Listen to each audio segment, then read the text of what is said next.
Hello and welcome to Dingoes Ate My Podcast. I'm Paul. I'm Dave. I'm Justin. And this week we're talking about the episode, The Wish. This episode originally aired December 8th, 1998. Cordelia returns to school only to be rejected by Harmony and her former clique, who taunt her as Xander's cast-off. She goes to the Bronze where Buffy accidentally humiliates her further by knocking her into a pile of trash in front of her friends. Cordelia decides that Buffy is to blame for her predicament. The next day, a new girl, Anya, gives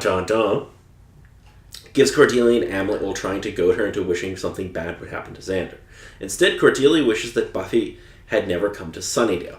Anya immediately transforms into Anyanka, the vengeance demon of scorned and wronged women, and grants the wish. Cordelia is once again popular in school. Her Cordettes are at her beck and call, and handsome jock John Lee wants to date her. Her happiness is short-lived when she realizes that the town is overrun by vampires.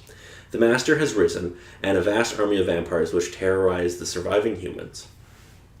Most of the students are either dead or vampires, and there is a nighttime curfew.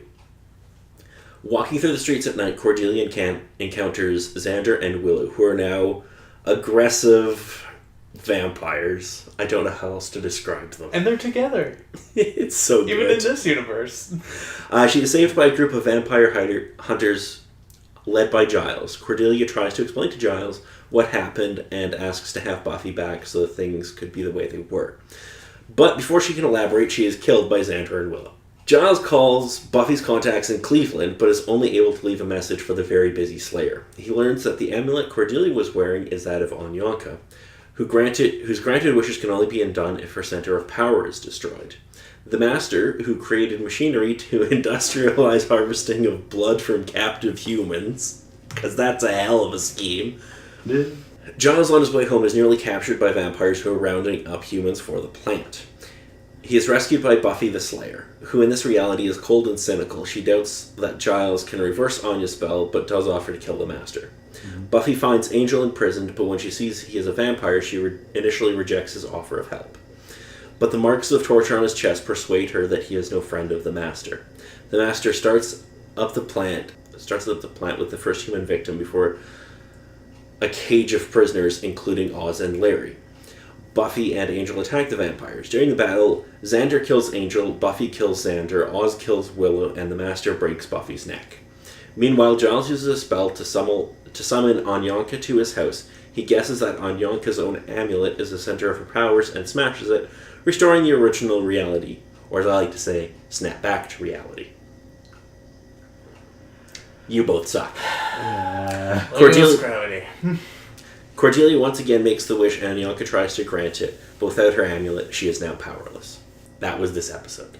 And it was good. Well, yes. I mean, sure, there was an alternate reality that was going on, which basically didn't really happen. So, in other words, Cordelia didn't learn anything this episode. Does she ever? I don't think she retains any memories of her shenanigans that happened with the wish. It's just a wonderful case of all the writing crew just being like, hey, do you know that Buffy the Vampire series that is just so popular? Let's reverse the entire thing and just make it crazy. I love when you finally get to see like Willow and Xander in vampire makeup. Oh, yeah. That's such a cool little thing. It is very interesting, but just with your comment on Xander and Willow, they're essentially just copy-paste of Spike and Drusilla. Yeah, kinda. In a way, yeah. I'm sorry, Kinda. but it's true. It's definitely amazing and awesome and slightly terrifying in Willow's case, but still. But, like, I would argue that Xander and Willow are more fun on screen and have better chemistry than Spike and Drusilla ever did. Yeah, like, Spike and Drusilla are fun, but Willow and Xander are better. They did it first, but Xander and Willow had the history of the show to kind of back things up. Mm-hmm. It makes it work really, really well. And it's really funny. Especially when Willow asks to play with the puppy. Because I was like... Because the first time I saw this, I'm like, this is going one of two ways. One, she's going to eat a puppy. That was my thought as well. Yeah. Then the prisoner showed up, it's like, oh no, she's going to torture a person. Wait a minute, isn't there a vital character that we haven't seen yet? Oh my goodness, it's Angel. Yep. Where's this Angel? It's good. So, what did you think of the episode overall? Oh, man. Like, I know it has that serious tone, but it was just hilarious with all the particular stuff that happened, especially with the Master, whenever he was on there. He's so good. Burt Metcalf is so good in that role, and I love how they bring him back every once in a while. Because he will come back again before the series is done. I question, though, if it's going to be the obvious thing or in a different sort of sense, but I'll wait and see what the show does. Well, I mean, it was very interesting, I'll have to admit to that. I mean, the way that they basically showed an entirely different world without Buffy. Just, what she kind of did to help Sunnydale. Yeah. And we find out that in this, at least in this reality, Cleveland is on a Hellmouth too. Apparently. Which just seems fitting. Yeah. I don't know why I'm taking a shot at Cleveland, it just felt Maybe she had a better watcher in Cleveland? Or she had better teachings in Cleveland? I would argue worse. Maybe? I don't know. Maybe her mother died. I mean, she was not really looking all that, happy. Yeah, well, I mean, in all fairness, the world had kind of gone to hell. Yeah. Like, almost literally. It's kind of a darker version of what faith is. Kind of. And obviously we don't see Faith in this episode. Yeah, no, since it's just Buffy, she didn't go through the original story of things and technically die. So this is the second time we've seen Buffy die on screen. Oh, that's true. Second time. That's not going to make another Slayer, is it? No, because it happened in an alternate reality. Good. And the alternate reality got reversed in the particular thing, and oh god, my brain. This isn't canon. No, this is a fun little diversion that we Yeah. might revisit in the future for a one-off, but... Ooh. Okay, then. Okay. Another charm of Anyanka? Well, Anyanka doesn't have her power anymore, so she's just a person. She's not a demon anymore because she can't do any... Well, I guess she's technically still a demon, she just doesn't have any power. So just needs she to may as well find- be just an average human. Pretty much, yeah. Unless she finds a particular thing that she could use for her power. Yes. There's no particular description on how that works. No, but we got Anya. And Anya's thumbs up good. So she'll probably be in future episodes as well? Yes, she'll be in a few more episodes this season.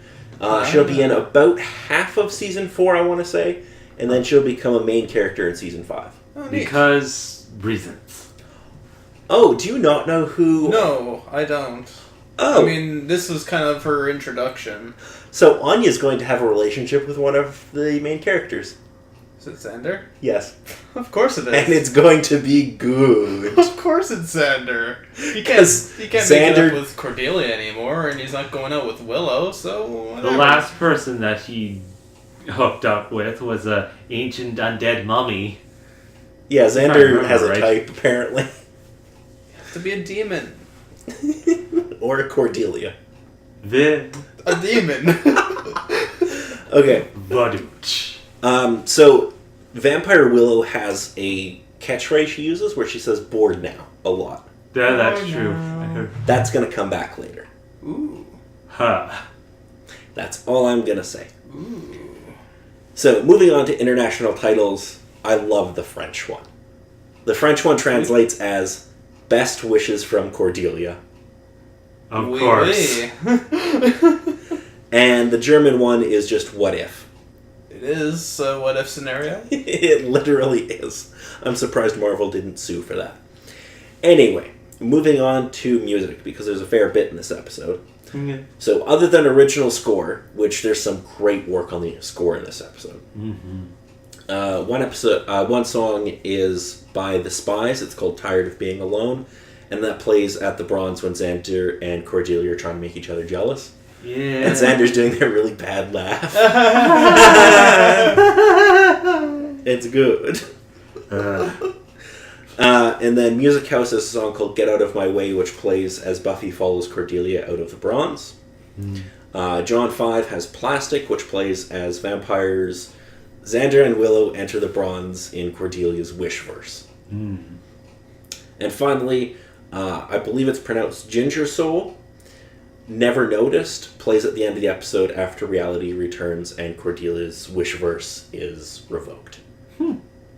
So that is all of the music in the episode. I do like how the bronze became a den for all the vampires. And we find out that vampires are attracted to bright colors, at least in the Wishverse. Yeah. Gotta wear all browns and just A lot of colors. earthy tones. Yeah. Yeah. It was good. It was a lot of fun. Indeed. So, do you guys have any last minute thoughts? Bored now.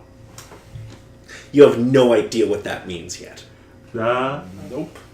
And it's so hard for me not to spoil it. Duly noted. I'll keep it in mind, though. It's not I'll going also annoy you with it whenever I get a chance, though. It's not going to come up till like season 6, but... Ooh. Still a ways away. Then we're gonna have Yes. some fun then, aren't we? Alright, cool. Do either of you have any last minute thoughts, Dad? Dave, if you say it, I'll punch you in the throat. That'll be all, If I you think. can reach. I will get up and walk over there and punch you in the throat. You don't Not a have good the idea. energy. No, he would send me to punch you. Yeah, I would. I'd give Justin $5 to do it. Anyway, do either of you have any questions for me about where we're headed for the rest of the season? Supposedly good things, last time I remember you saying. Yes. Good yes. things in storytelling. Maybe? I mean, this season isn't going to get, like, super depressing. That's not what I was asking or implying. What do you mean? Like, yeah, it's going to be good storytelling for the rest of the season, pretty much. Yeah. I don't think there's any real duds this season. I didn't really notice too many duds if there were any. No, like... I was giving each episode, like, high praise so far. Yeah, we're not going to have another episode like Bad Eggs or... The stupid hyena episode was or like one of my the- least favorites. Of or the everything. Moloch, the demon one. We're not going to have anything like that again. Well... No, you said there was like Not for a that while. one No, I bad lied. smoking PSA episode or something. There's a drinking PSA or episode. drinking PSA episode. That's in season 4. That's next season. Yes. Oh boy. And it's called Beer Bad, and it's beautiful. And by That's- beautiful, I mean beautifully dumb. Beautifully dumb. Great. It's good. So, next episode will be Amends. Which is, thankfully, a Christmas episode. Yay. Nothing like Christmas in the supposed summer. Christmas at the Hellmouth. Yep. As Christmas comes to Sunnydale, Angel is tormented by an ancient force known as the First Evil, who poses as Angelus' past victims in an attempt to force him to kill Buffy. Oh dear. Dun. Oh dear. It's going to be good because it's a Christmas episode. Merry Christmas. Merry Christmas indeed. Now go kill your previous girlfriend. So if there's nothing else, I'm Paul. I'm Dave. I'm Justin.